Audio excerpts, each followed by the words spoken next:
Nikdy nebudeš úspešná, ak nezmeníš toto nastavenie. Tvoj mozog odmieta úspech, peniaze a lásku, ak nie sú pre teba známe. Je to ako mať brzdu, ktorá ti stále kazí tvoje šance. Ale čo ak ti poviem, že sa dá tento autopilot vypnúť? Jediné, čo musíš spraviť, je naučiť tvoju myseľ príjmať úspech, bohatstvo a lásku ako niečo normálne. Ako na to? Prestaň hovoriť, že to nie je pre mňa. Prečo vyhodnotíš, že to nie je pre teba, keď to vlastne nepoznáš? Zvykni si na hojnosť. Zavri oči a vnímaj úspech.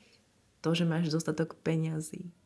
To, že si milovaná. To, že žiješ v radosti života. Páči sa ti to, že? Akých ľudí chceš vnímať? Toxických alebo úspešných? Ak úspešných, tak sa inšpiruj ich príbehmi a navnímaj, že tento úspech je ti tiež k dispozícii. Chceš prelomiť staré vzorce a prijať úspech ako súčasť tvojho života?